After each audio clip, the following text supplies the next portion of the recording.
आजची सत्य घटना बघून तुम्ही शॉक व्हाल. कारण जे दिल्लीसारख्या शहरामध्ये घडलेलं आहे, जिथे IRS ऑफिसर, IPS ऑफिसर आणि जिथे मोठे मोठे मिनिस्टर्स राहतात, जिथे सिक्युरिटी हाय असते, अशा ठिकाणी जर गुन्हे घडत असतील, त्यांच्या घरामध्ये जर घडत असतील, तर कुठे भारतात कोण सुरक्षित आहे असं आपण म्हणू शकतो. नमस्कार, मी सुजाता, सोशल वर्कर सुजाता ह्या यूट्यूब चॅनलवरती तुमचं मनापासून स्वागत करते. समाजामध्ये अनेक आपराधिक घटना घडत असतात, त्यामुळे मन खूप दुःखी होते, कष्टी होते, घाबरून जाते. पण कुठल्याही गोष्टीला घाबरायचं नसते, त्याला समोर जायचं असते, त्याला फेस करायचं असते. कारण रडायचं नसते, लढायचं असते. जनजागृती हा या कार्यक्रमाचा उद्देश आहे.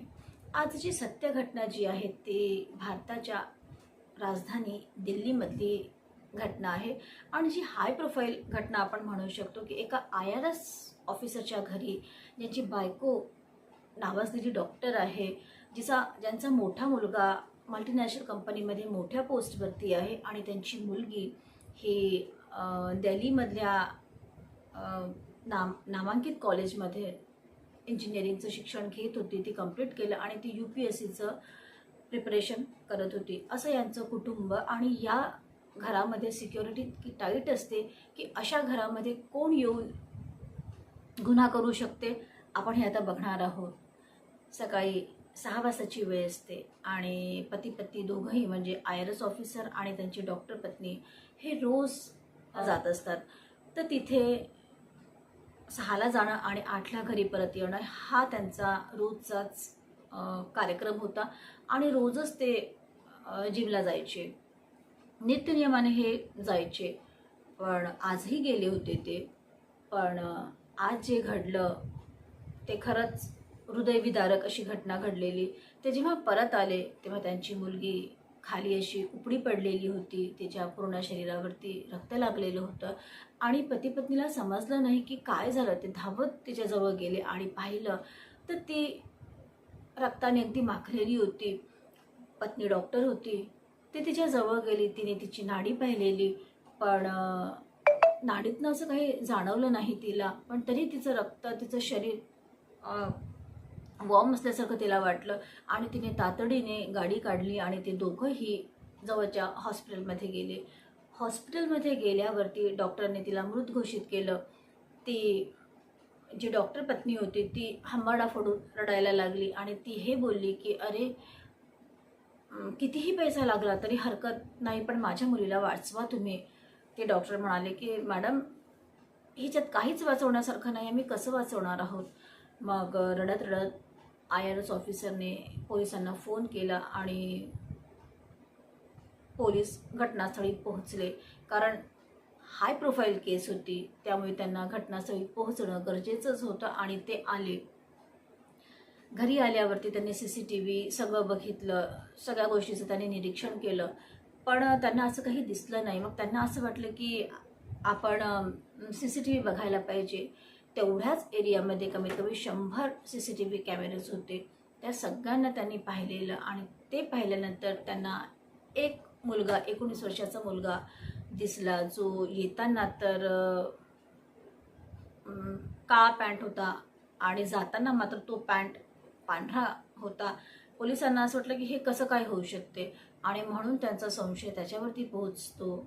त्यांना असं वाटते की हाच मुलगा गुन्हेगार असू शकतो आणि त्यांनी त्याला व्यवस्थित पाहिलेलं.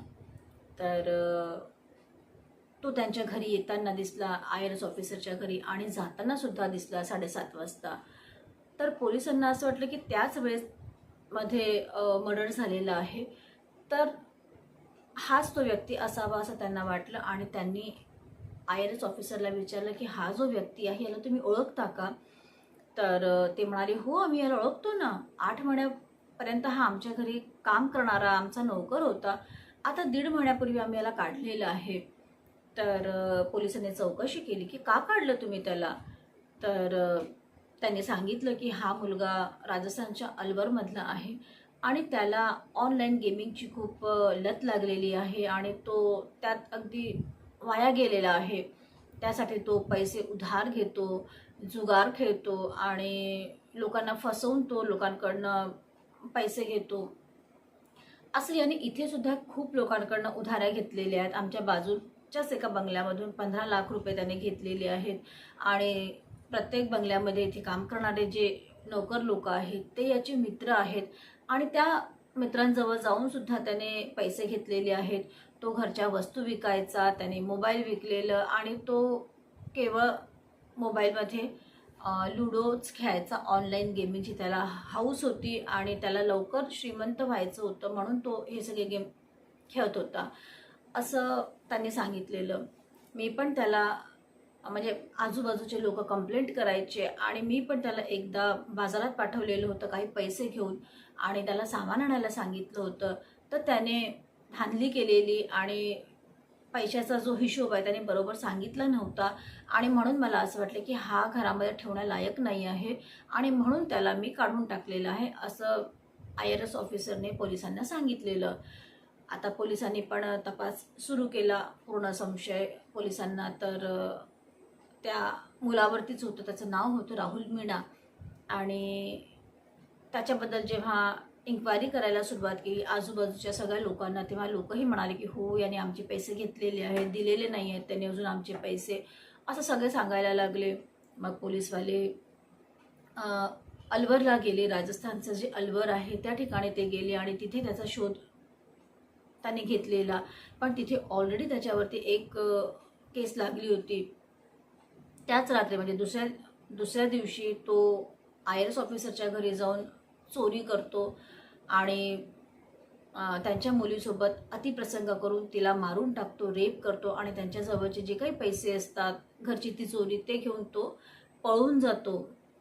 आणि हे तर पोलिसांना इथे कळलेलंच होतं पण सगळा संशय त्याच्यावरच होता म्हणून ते अलवरला जातात. तिथे पोलिसांची चौकशीमध्ये त्यांना कळते की अरे हा तर इथे पण खूप लोकांकडनं पैसे घेऊन पळालेला आहे आणि कालच रात्री म्हणजे तिथे पण गुन्हा नोंदवलेलाच होता. काल रात्री म्हणजे तो रात्री त्याच्याच मित्राची एक बायको होती तिच्यासोबत रेप करून तो दिल्लीला पळाला होता आणि सकाळी त्याने ही घटना केली होती. म्हणजे 24 तासाच्या आतमध्ये त्याने 2 घटना त्याने केल्या होत्या. तर राजस्थानची पोलीस सुद्धा त्याला खूप शोधतच होती आणि तो काय करतो कुठे आहे हे त्यांचं विचारपूस सुरूच होती. चौकशी राजस्थानच्या पोलिसांच्या कॉन्टॅक्टमध्ये आले. अलवर पोलिसांच्या जेव्हा कॉन्टॅक्टमध्ये आलं तेव्हा त्यांनी सांगितलं. तर तो जो मित्र होता ज्याच्या बायकोसोबत त्याने असं केलं तर तो मित्रसुद्धा म्हणाला की आम्ही दोघं तर सोबतच होतो. तो माझा चांगला मित्र होता आणि आम्ही एका लग्नामध्ये गेलो होतो. तिथे आम्ही जेवण केलेलं आणि त्याला पुढे निघायचं होतं. तर मी म्हटलं की तुला घाई असेल तर तू घरी जा, मी आईचं सगळं आटपल्यावरच मी येईल, आईला घेऊनच मी घरी परतेल, जर तुझं जेवण झालं असेल तर तू निघून जा. तर तो म्हणाला ठीक आहे मी घरी जातो. आणि त्याच्या डोक्यामध्ये काही वेगळं होतं. तो सरळ त्या मित्राच्या घरीच गेलेला आणि त्या मित्राच्या घरी बेल वाजवली. त्याच्या बायकोने दार उघडलं आणि दार उघडल्यानंतर तो तिला ढकलून आतमध्ये आलेलं आणि आतमध्ये आल्यावरती त्याने आतून कडी बंद केली आणि कडी बंद केल्याच्या नंतर तिच्यावरती त्याने अतिप्रसंग केला. सगळं झाल्यावरती त्याने तिला धमकी दिलं की आतमध्ये जे तुझे छोटी मुलं झोपलेले आहेत त्यांना मी मारून टाकेल, तुझ्या नवऱ्याला मी मारून टाकेल, तुझ्या सासूला मी मारून टाकेल जर तू ही गोष्ट बाहेर कुणाला सांगशील तर. ती घाबरून गेली, तो पळून गेला. आणि मग तिचा नवरा आणि सासू जेव्हा लग्नावरून परत आले तेव्हा तिने सांगितलं की माझ्यासोबत असं झालं. त्याने लगेचच पोलीस स्टेशनला कंप्लेंट केली. तर ही कंप्लेंट ऑलरेडी त्याच्यावरती नोंदवलेली होती आणि त्याच्यावरती FIR झालं होतं. राजस्थान पोलिसांनी FIR केलेलं आणि त्यानंतर तिथून पळून तो सरळ दिल्लीला चालला आणि दिल्लीमध्ये आल्यावरती त्याला असं वाटलं की आता मी पैसे कुठून घ्यायला पाहिजे, कारण तो कर्जबाजारी होता, त्याला ऑनलाईन गेमिंगची खूप सवय होती.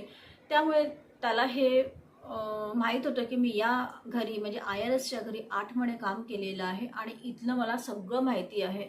म्हणून त्याने काहीच विलंब केलेला नाही. त्याला माहिती होतं की सकाळचे 2 तास साहेब राहत नाही, मॅडम पण राहत नाही, तर या 2 तासामध्ये मी इथे हात साफ करू शकतो. त्याला जराही कल्पना नव्हती की त्यांची मुलगीसुद्धा घरी असेल म्हणून तो तिथे काम करणारा असल्यामुळे त्याला हे माहिती होतं की तिथे हाय सिक्युरिटी आहे. ते जे दार होते त्याला तर फिंगरप्रिंट लागत होतं, प्रत्येक दाराला कोड होतं. म्हणजे कोणीही सहजासहजी तिथे प्रवेश करूच शकत नव्हतं. जे खूप प्रिय आहेत आणि ज्यांची खूप गरज आहे असेच लोक तिथे प्रवेश करू शकत होते.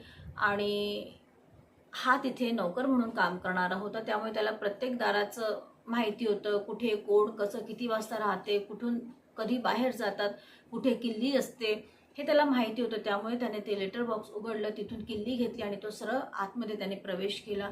तिथे गेल्यावरती त्याला कळलं की अरे वरचं स्टडी रूममध्ये तर त्यांची मुलगी अभ्यास करते आहे. तो सरळ वर गेला आणि त्याने म्हटलं की मला पैसे दे. तर ती म्हणाली अरे तुझा तर हिशोब झाला, तू कसा काय इथे आलेला आहे, तुला तर बाबांनी काढून टाकलेलं आहे.